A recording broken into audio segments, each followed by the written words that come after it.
3, 2, 1. Here we go!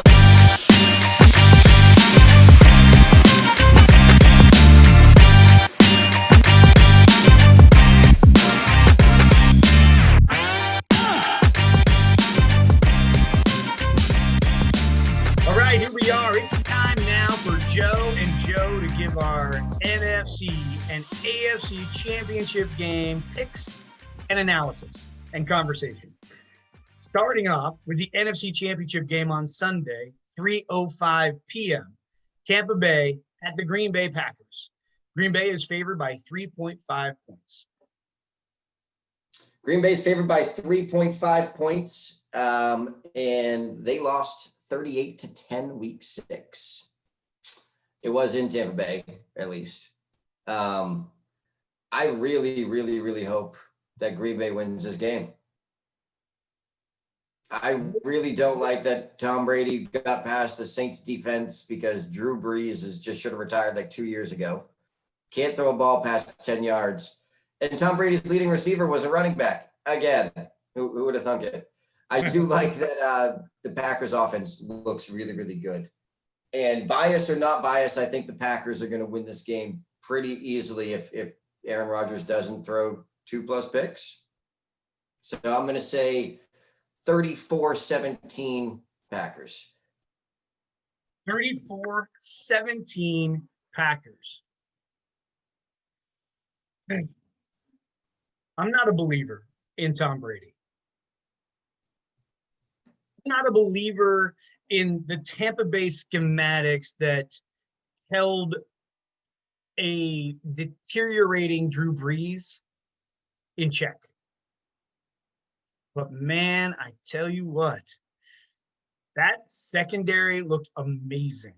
Those linebackers, White, holy cow, that dude is an animal for the Tampa Bay Buccaneers defense. And I hate this whole concept. I hate the idea that I have to pick between Tom Brady and Aaron Rodgers about who's going to win because I dislike both quarterbacks pretty much equally being a Seahawks fan. But I'm going to take the Buccaneers. I think that TB is on a mission, and I don't mean TB as in Tampa Bay. I mean TB as in TB12, Tom Brady. That guy's on a mission to prove to the skeptics that he was not a Bill Belichick quarterback, that instead he was just a gamer. And this dude is out to prove it. Now, don't get me wrong. I do think he's the GG Moat. And that's the greatest game manager of all time. And that's going to piss some of you off. But he's the GG Moat. I can agree with that. But again, I don't even know if they held Drew Brees. That defensive backs and linebackers didn't look that good. I'll go back to third quarter. That fumble by the tight end there when he caught the slant and it got punched out. The Saints are going down to be scoring again, and Drew Brees isn't the type of quarterback right now that can play from behind multiple scores and get his team down because he can't throw the ball down the field. But he can just check the ball down and move the offense. That's why the Saints have been good all year. But Jared Cook, that fumble turned that game around again. All of their touchdowns came on the Saints side of the field on turnovers. And even after that first interception, the Saints still could have run away with that game. Tom Brady did nothing. Tom Brady he did something. He absolutely did something, and that was he didn't make mistakes. Drew Brees, I mean, he threw the early pick, but he ended up throwing 4 picks in this game, and those last 2 were just bad passes. The pass to Kamara off the route, that was a horrible pass. They would need to make something happen picks. He had to try to make something happen. I mean, obviously, Aaron Rodgers is a more dynamic quarterback right now than Drew Brees is right now. And so that's going to definitely test the Tampa Bay secondary because the secondary only had to play 20 yards deep at max for the most part. So their safeties, their 2 high safeties, that 2 high safety set that they were constantly in, they didn't have to go anywhere. They were just like, all right, well, we know Brees can't be accurate past 20 yards, so we're going to sit on some balls. So I get that. Brees looked terrible. But the other thing that Tampa Bay did is they just stayed consistent. And once Tom Brady or the Buccaneers offense figured out how to get through that Saints defense, remember the all-round #1 best team that Joe Lantz said, once they figured out how to get through the ball on that defense, it was game over. I mean, and you mentioned Drew Brees coming back from behind. He was ahead. He was ahead multiple times in this game and couldn't play with the lead. So there's also that problem. So he did play with the lead. He threw one pick where the only time the Bucs scored was from the 3-yard line. Brady's first touchdown was from the 3-yard line. That's where they started with the ball. And they still were leading, and they still were going to score again. And Jared Cook fumbled, which gave them the ball again, returned to that side, and they were still doing fine. Their defense actually looked great. Tom Brady, your words. Again, he moved the ball from the 35 in 3 times for scores. Passing to Leonard Fournette, so impressive. They're going to get destroyed by the Packers. Mark my words, destroyed by the Packers. I think the Buccaneers defense is going to play a lot better than we've seen a defense play against the Packers in a while. Plus, they already have the blueprint for how to beat the Packers. You mentioned it, week 6. They know how to get it done. The biggest thing here is that there is no home field advantage, obviously. So other than the temperature. Weather-wise is huge. Right. Other than the temperature, that's the only thing that really gives the Packers an advantage. But there's going to be no crowd. And it's going to be a situation where it is literally Aaron Rodgers, who has a ton to prove as well for his legacy, versus Tom Brady. Way more to prove. Right. Versus Tom Brady, who has a massive chip on his shoulder because he's coming off of 20 years with the Patriots and just proving that he was not a system quarterback. He actually hasn't proven that at all. He took one of the best defenses in the league with one of the best wide receiving cores ever and walked on the team. Any top 10 quarterback right now, that's right, a third of the league could have taken this team to where they are right now. Maybe even better if they could throw the ball down the field, because Tom Brady can't. Antonio Brown, Mike Evans, Chris Godwin, Rob Gronkowski, Cameron Brate, and your leading receiver was Leonard Fournette. You threw 166 yards the week you beat the Packers. You can't throw to receivers. Same thing you did in New England. At least the excuse New England is you didn't have receivers. Now you have them. You still can't throw to them. You're proving me nothing. The Packers will destroy the Buccaneers. Mark my words. Yeah, I feel like you're not giving the Saints enough credit. The Saints were the number one rushing defense in the NFL. And their overall defense was fantastic, top 5 in almost every category. And so you're not giving the Saints enough credit and Tom Brady enough credit for figuring out how to get through that almost impenetrable defense of the Saints. The Saints, the all-around, or what would you call it? You said it was they were the all-around number 1 team or best team or whatever. They had all sides. What? Best overall team.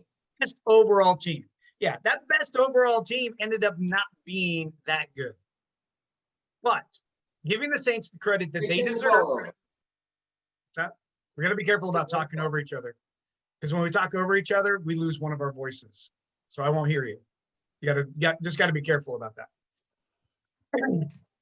So overall, I think that Tom Brady did exactly what he needed to do yesterday in defeating the New Orleans Saints. He managed the ball, didn't give up, didn't throw any bad passes, didn't throw an interception, no fumbles. I mean, no turnovers. That was big. And obviously the Saints had 5 turnovers, and that's going to impact the outcome of the game anytime that happens. So, but overall, Tampa Bay did what they needed to do. Tom Brady did what he needed to do. And I stand by the GG Moat, the greatest game manager of all time. Hey, I agree with that statement. He is one of the best quarterbacks ever at taking what the defense gives him, which is why he just checks it down. Exactly. And you can win championships that way. Just ask Trent Dilfer. Our second game is the AFC Championship game. And I'm actually surprised that this is the primetime game and not Tom Brady versus Aaron Rodgers. I'm actually happy that it's not the primetime game, and that they're not the primetime game, and instead we get this. The Buffalo Bills at the Kansas City Chiefs. Right now, Kansas City is favored by 3. It's interesting that both of these matchups played week 6. Both of them. It's interesting, right? The Bills played the Chiefs week 6 and the Buccaneers played the Packers week 6. The Chiefs went to Buffalo and won 26-17. So, Josh Allen, where were you this weekend, buddy? Where were you? This is why I don't believe in Josh Allen. This is why I don't think he can get it done big time. 10 offensive points versus the Ravens, 10 offensive points. That's all you guys could muster. I mean, I checked in that game. It was 3-3 in the third quarter, and I was like, maybe we should just give the Browns another shot at the Chiefs. The Ravens and Bills obviously don't want to be here. Let's just have a rematch. I don't think the Bills are going to show up great at all. I do like this game, I guess, in aspects of getting some scoring done. The Chiefs seem to play down to their opponents, even though they handled Buffalo in Buffalo. I think this game is a little bit closer. We're about the same. I'm going to say 33-24 Chiefs.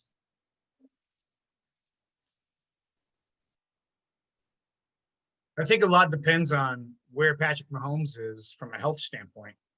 Obviously, he looked. In watching, first of all, I didn't even see how he got the concussion. Like that play made no sense. Was he choked out? Like that's what it looked like he was choked out. And then he gets up and he's woozy, and I'm like, oh man, this guy, what's going on? And then he couldn't stand. I'm like, wow, this professional athlete is having a hard time because he got choked out in the tackle. That's the only thing I could think of. Like there was no head-to-head. He didn't bounce his head off the ground. Didn't bounce it off somebody's knee, nothing. There was absolutely nothing, and all of a sudden he's woozy. So if Mahomes can play, then I think this goes Kansas City's way. But I need to talk again about Buffalo. Look, Buffalo did what they needed to do to beat the best scoring defense in the NFL, tied with the Rams at 18.6 points per game. So if the Buffalo Bills were able to put 17 points, they did what was average against the Ravens. Then what they did on the other side of the ball against the Ravens is they absolutely contained Lamar Jackson. I mean, for the first time in his career, he had 5 or more rushes and averaged less than 7 yards per carry. First time. He actually averaged 3.9 yards per carry. It was 9 rushes for 35 yards. So they contained Lamar Jackson. And I think that's a big statement about how they can centralize and really get their defense involved in taking out a player. So against the Chiefs, they have to figure out which player that's going to be. Is it going to be Tyreek Hill? Is it going to be Travis Kelce? Which one do they take out? And then hope that the rest falls into place. And the Bills are a blitzing team. And that's the other thing about Kansas City is that Mahomes has not been great when under pressure. He's not like an Aaron Rodgers who has that escapability. He is, don't get me wrong, Mahomes is immensely talented, has an incredible arm, but he doesn't have the escapability that like an Aaron Rodgers does when he's pressured and blitzed. I mean, Aaron Rodgers' numbers were off the charts. Like he didn't throw a single interception when under pressure this season. Just kind of bring back to Aaron Rodgers. Patrick Mahomes, still great. Don't get me wrong. I don't want you to think he's not great. He is great. But in the game where he threw 3 interceptions, he was pressured 9 times. And he ended up throwing 3 of those picks on 3 of the times that he was pressured. So it's something that the Buffalo Bills, who blitz more than any other NFL team this year, can put pressure on Mahomes and take out Tyreek Hill or Travis Kelce in the defense, then I think I think that's the blueprint for Buffalo to win. Do I think Buffalo's going to win? With Mahomes, I don't think so, but I think it's close. I think Kansas City wins 27-24, right on the line with Mahomes in. But if Kenny's in, I'm giving it to Buffalo. Now, that won't fit well into State Farm's plans. I'll tell you that. Well, real quick, too, you say that Patrick Mahomes doesn't have the escapability of Aaron Rodgers. I think that's way off. He's better than Aaron Rodgers, especially at this point in Aaron Rodgers' career. Just so you know, Patrick Mahomes had the most third down rushes of any quarterback this year for a first down. The most. I don't know if you remember his 40-yard touchdown run in last year's AFC Championship game where he broke tackles to get to that end zone. Patrick Mahomes is very escapability and definitely can get that done. And, I believe in Josh Allen this much, that if Chad Henne plays, I still think the Chiefs squeak it out because that guy rushed for a 14-yard first down and also iced the game on a Tyreek Hill out. I think Chad Henne's first playoff passes were not great, but it's his first time in the playoffs as well. Josh Allen stinks. Bills are done. First of all, Aaron Rodgers is better than Patrick Mahomes right now. I'm going to make that statement. Even though I'm picking the Buccaneers to beat the Packers, Aaron Rodgers was the best quarterback in the NFL this year. The dude's going to win the MVP. You can't say that Patrick Mahomes is better than Aaron Rodgers right now. He did not do enough. What? Escapability. That's what you said. You said he's a better. Did you watch the game on Saturday? Aaron Rodgers' ability to move inside, all around the pocket, outside the pocket, to escape whatever the blitzing running linebacker is absolutely insane. I saw one play. Don't get me wrong. It's not just Aaron Rodgers. It's also that offensive line. Like there was one play where the did they play? Who did the Packers annihilate? Can't remember. Hold on. Packers played the. Wait, now you're messing me up. Who did they play? Rams. They played the Rams. The Rams. There we go. Okay. Yeah. Okay. I'll edit all that out. So the Rams brought the house on the right side of the offense, and the lineman built a wall. Like there was nobody in front of Aaron Rodgers, like nobody at all, and he throws like a 25-yard pass to Tanyan. I'm like, it's not just his escapability, but he's also got the offensive line that's going to do whatever it takes to prevent anybody from to getting to him. But there is just this shiftiness of him, an understanding of where the people are. Like it's sixth sense. And Mahomes has it to a degree, but he's still developing that skill. Aaron Rodgers has it full on, 100%. I even give it Tom Brady still has it at 43. You know who doesn't have it? Josh Allen. Josh Allen does not have that escapability. He can run. Yeah, that dude can fly, but he does not have that escapability. That being said, that's that line right there. That being said, I don't want to say that. Anyway, I think the Chiefs win if Mahomes is in 27-24. There's also one other thing that we need to talk about. Oftentimes in the championship games, you end up with several of the best quarterbacks in the NFL. So where do we rank the quarterbacks? So we have Patrick Mahomes. Let's assume Patrick Mahomes is playing. We have Patrick Mahomes, Aaron Rodgers, Tom Brady, and Josh Allen. Where do you rank them? And I want you to put your money where your mouth is. And I really can't wait to see which one you put ahead. Is it going to be? So we're ranking them right now. Right now. Those right now in this moment. Right in this moment. This is not prepared. In this moment, number one, Patrick Mahomes.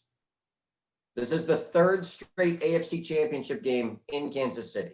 Even Tom Brady. First time ever that there's been 3 consecutive AFC Championship games in the same stadium. Correct. Even Tom Brady didn't do that. So that's 3 straight in Patrick Mahomes' first 3 years as a starting quarterback. He's number 1. Aaron Rodgers, about to win another MVP, throws the ball down the field very well. He's number 2. I don't like Josh Allen. That's the only reason I can't put him above Brady. Brady's number 3 right now, and Josh Allen's number 4. But it's close for me on the Josh Allen, Tom Brady, because at least Josh Allen throws the ball down the field. Stephon Diggs, he takes gambles. He can throw a good deep ball sometimes. He's just so inaccurate to me sometimes. Tom Brady's at least always accurate, even if I think he checks the ball down way too much for someone to be called great. Look, I'm with you on Mahomes and Rodgers. I think overall, Mahomes and Rodgers are currently at this moment interchangeable. Like I think they're that close.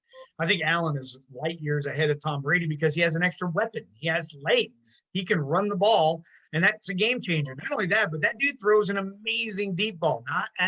Not accurate, but he can throw it wherever Stephon Diggs is, wherever his wide receivers go. So I give it to Allen over TB12 because TB12 has all the weapons. Like this dude has an incredible amount of weapons. Speaking of, let's do another top 4 for the championship.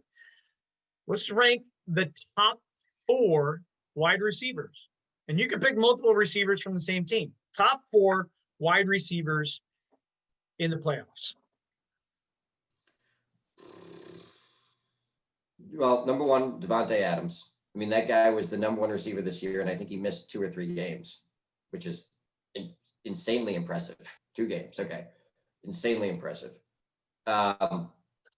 Number 2 is Tyreek Hill for me. Just he has the ability to change a game, go 100 yards with one catch. Number 3, Mike Evans. Huge, great receiver. Number 4, Stephon Diggs. I think each team has one really, really great receiver. But all of that, I mean, when you get down to seconds and thirds, that's where you really see the Chiefs and Buccaneers really take over on that.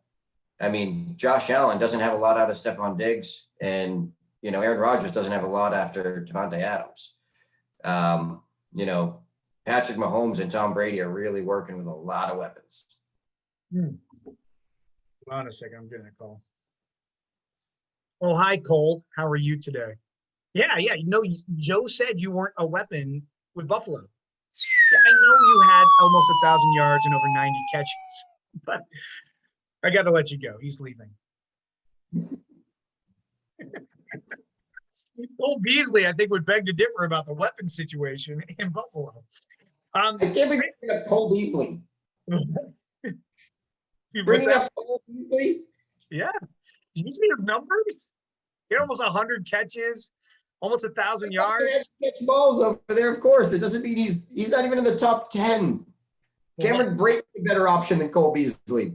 Cameron Brate from the Buccaneers? Yeah, and he's like the 5th option over there. Right?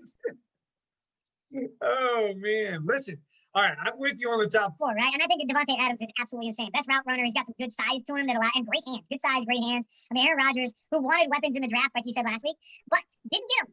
And as such, ended up creating a bigger monster out of Devontae Adams than he already was. And I think he's the number 1 wide receiver. My number 2 is Stephon Diggs. Look, there's not a lot of difference between Devontae Adams and Stephon Diggs. Amazing hands, great size, great route runner. He's got even a little more speed. He just doesn't have the great quarterback that Aaron Rodgers is throwing to him. If you put Stephon Diggs in Green Bay, he'd probably put up the exact same numbers that Devontae Adams would, in my opinion. Mike Evans is number 3, and he'd be higher if there weren't so many weapons in Tampa Bay. Like, I think the overkill of adding Antonio Brown and Rob Gronkowski impacted Mike Evans, but still, this dude put up his 7th consecutive 1,000-yard receiving season. Only wide receiver to ever start their career off with 7 consecutive 1,000-yard receiving seasons. And number 4 is Tyreek Hill. Look, I know you love Tyreek Hill. That dude is a small dude, and he is fast. And I'll put him in my top 4 because I think he is the number 4 wide receiver this year. The problem with Tyreek Hill is that sometimes he has the drops. And that's the difference between those top 3 and Tyreek Hill. Tyreek Hill, obviously, light years faster than any of them, and he accumulates a ton of yards off deep passes because he can break free, but he also drops the ball. He didn't yesterday when the team needed him to get that first down. He didn't drop a thing, but he has the drops. All right, last top 4. Top 4, this one's going to be even tougher. You ready? Top 4 running backs in the championship games. 3, 2, 1. Here we go!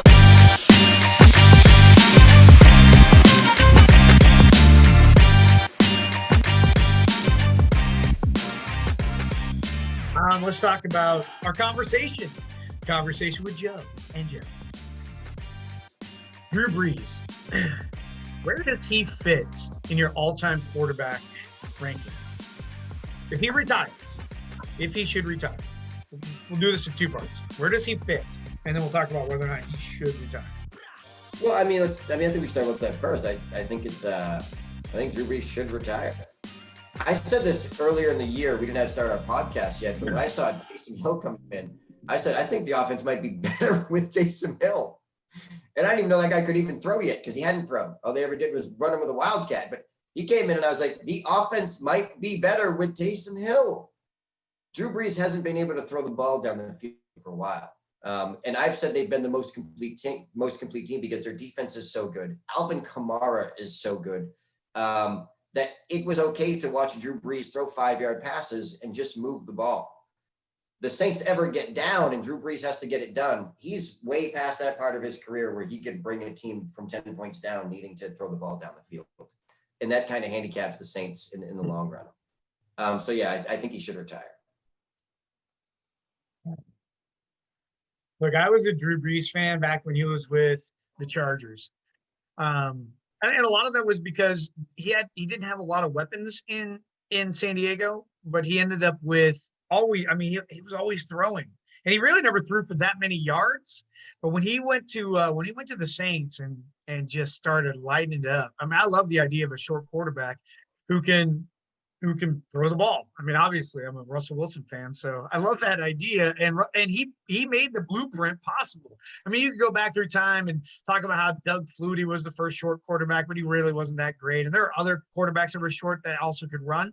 But Drew Brees was the first passing quarterback. And he could run in his early days, but he was the first passing quarterback that was short and had a different trajectory. And one interview that I absolutely loved was Russell Wilson talking about how Drew Brees was his idol growing up, that he absolutely wanted to follow in the footsteps of Drew Brees, and he made his dream possible. And I thought that's a really cool thing.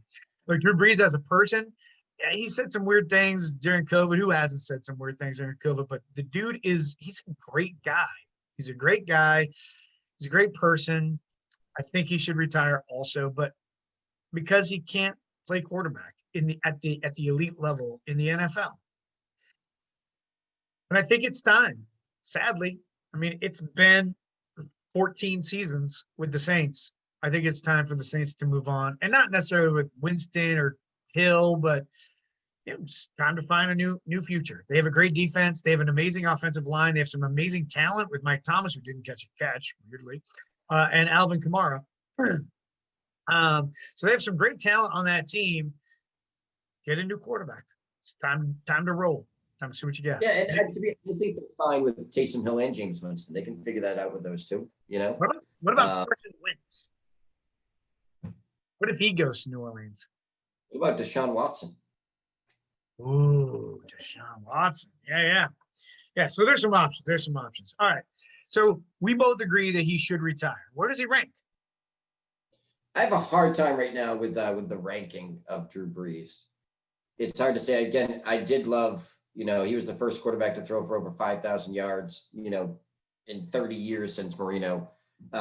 He didn't have a lot of receivers. Marquise Colston was like a 7th round pick. He was his top receiver for a while. It's hard to think about where to rank him. I feel like with, Drew Brees was the first quarterback that we're seeing that really got to benefit from the rule changes with pass interference and the way you can play defense and just able to rack the yards up. I think a lot of these young kids that are coming into this league now with those rule changes are really going to surpass stats like that pretty easily. You can just play so long now. And I also think it's such more a quarterback league where quarterbacks can actually get to championships now just based on being a good quarterback. Defenses are kind of gone. Running games are kind of gone. It really is a quarterback league now. Like if you're a really good quarterback, you're going to get to some Super Bowls. That being said, Drew Brees only got to one. Won it. Yep, he did. But nowadays, you can literally get to a Super Bowl just being a good quarterback and having a really good offense. So it's hard for me to rank him right now. I'm gonna save that. I don't really know. I'd say he's in my top 10. As far as where Brees goes, I think he's right on the line at number 5. So as far as top, if you were to break it down to top quarterbacks of all time, in my opinion, talent-wise, I think it's Dan Marino, Peyton Manning. I have a hard time putting TB12 up there talent-wise. But maybe TB12, maybe Joe Montana. But Drew Brees definitely belongs in that conversation, be top 5 talent-wise. Maybe even Aaron Rodgers is part of that conversation, but his career is not over yet. And then you have, and neither is TB12s. But then you have accomplishments. And you're right, he's only won 1 Super Bowl, but that dude took the Saints to the playoffs nearly every season. Like there wasn't a season for a while that, at least for the last decade, you didn't talk about New Orleans being a team that was going to go places. Even after the Greg Williams stuff that happened, the defensive coordinator there that was targeting players.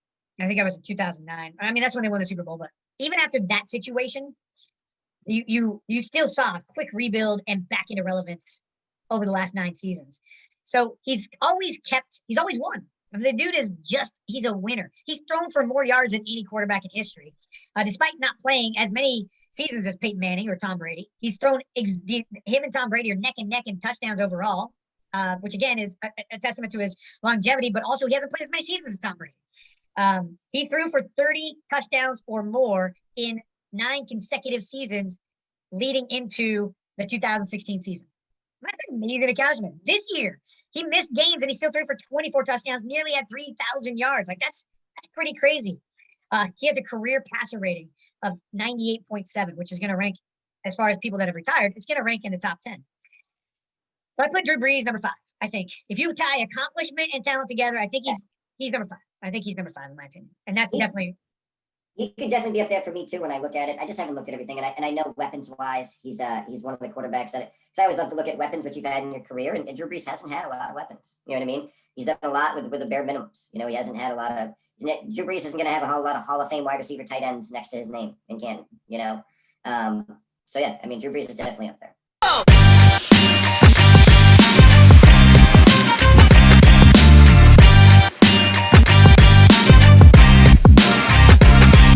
Three, two, one. All right, 60 seconds with Joe. I want to talk real quick about Bill Belichick and Tom Brady.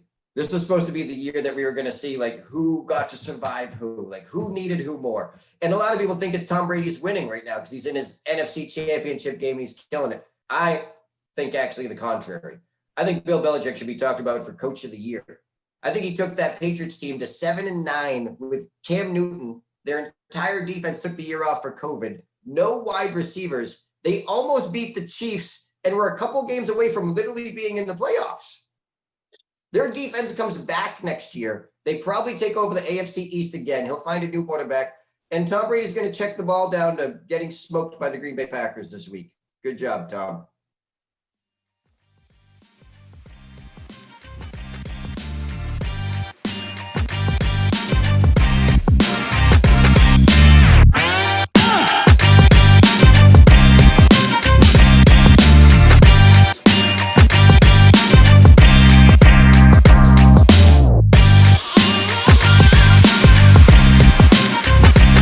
Three, two, one. If you're not taking advantage of the opportunity to make money off betting on the NFL and other sports, then you're really missing out. There's a couple of apps that you want to download. One of them is the Fox Bet app. It's free, and you get to pick games. You get to pick prop bets, parlays, all kinds of really cool things for free, and it's just an opportunity to potentially make money if you get super lucky. NBC Predictor app is another one where it allows you to go in and pick the NBC game of the week or whatever that is. And then CBS also has a pick'em as well. And the CBS pick'em allows you to go in and do prop bets. You pick each game. I ended up being 4 for 4 this weekend, which was fantastic. So I'm tied for first with 243 other people as far as getting all the bets, all the picks right as far as the bets go. Because at the last second, I changed my bet on the last game for Tampa Bay to cover. So that's it. That was a minute. All right, sweet. All right, dude. That's it. 3, 2, 1.